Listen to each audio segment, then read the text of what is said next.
ഇന്ന് ഞാനും ലുമയും കൂടെ ഈ കാണുന്ന സാധനങ്ങളൊക്കെ ഒന്ന് നടാൻ വേണ്ടി പോവാണ് കേട്ടോ. നമ്മൾ ഫ്ലാറ്റിലായതുകൊണ്ടും ഞാൻ വർക്കിംഗ് ആയിരുന്നുകൊണ്ടും ഇല്ലുമ്പ ഇതിന് മുന്നേ ഇങ്ങനത്തെ കാര്യങ്ങളൊന്നും എക്സ്പീരിയൻസ് ചെയ്തിട്ടില്ലേ.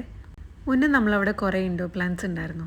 പക്ഷേ ഇവൾ മുട്ടിലഴണ സമയമായപ്പോൾ മണ്ണ് വാരി കഴിക്കുക എന്നുള്ളത് ഇവളൊരു മെയിൻ ഹോബി ആയതുകൊണ്ട് നമ്മളിങ്ങനത്തെ പരിപാടികളൊക്കെ കംപ്ലീറ്റ്ലി ഡ്രോപ്പ് ചെയ്തിട്ടുണ്ടായിരുന്നു കേട്ടോ.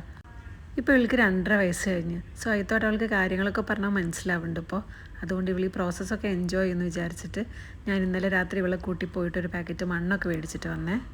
ഇല്ലുമ്പോൾ അങ്ങനത്തെ ചെറിയ ചെറിയ കാര്യങ്ങൾ എക്സ്പീരിയൻസ് ചെയ്യുമ്പോൾ എനിക്ക് പേഴ്സണലി ഭയങ്കര സന്തോഷമാണ് കേട്ടോ. ചെടികളൊന്നും നമ്മൾ പുറത്തുനിന്ന് മേടിച്ചിട്ടില്ലേ, ഒക്കെ ഇവിടെയുള്ള ചെടികൾ തന്നെ. ഇപ്പോൾ നമ്മൾ നടാൻ പോകുന്നത് കഞ്ഞിക്കൂർക്കയാണ്. അത് ഇവൾക്ക് പനിയായപ്പോൾ കൊടുക്കാൻ വേണ്ടിയിട്ട് അടുത്ത വീട്ടിലത്തെ ചേച്ചി തന്നാണ്. അപ്പോൾ ഞാനതൊന്ന് ഒരു പീസ് എടുത്ത് വെള്ളത്തിലിട്ട് വെച്ചിട്ടുണ്ടായിരുന്നു. ഇപ്പോൾ അതിനിങ്ങനെ ചെറുതായിട്ട് വേരൊക്കെ വന്നിട്ടുണ്ട്.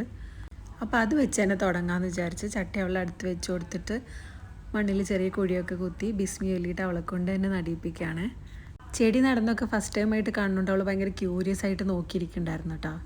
അതുപോലെ നട്ട് കഴിഞ്ഞപ്പോൾ അവൾക്ക് ഭയങ്കര സന്തോഷമായിരുന്നു. ചെടി നോക്കി ക്ലാപ്പ് ചെയ്യുകയും ചെടിക്ക് ഉമ്മ കൊടുക്കുകയൊക്കെ ചെയ്യുന്നുണ്ടായിരുന്നു കേട്ടോ. അത് കണ്ടപ്പോൾ എനിക്ക് ഭയങ്കര സന്തോഷമായി. ഇതൊക്കെ ഉള്ളിൽ ടേക്ക് കെയർ ചെയ്യുമോ അതോ 5 മിനിറ്റ് കഴിഞ്ഞാൽ ഇതൊക്കെ പറിച്ച് കളയുമെന്നൊന്നും എനിക്കൊരു ഐഡിയ ഇല്ല കേട്ടോ. എന്തായാലും നമുക്ക് നോക്കാം.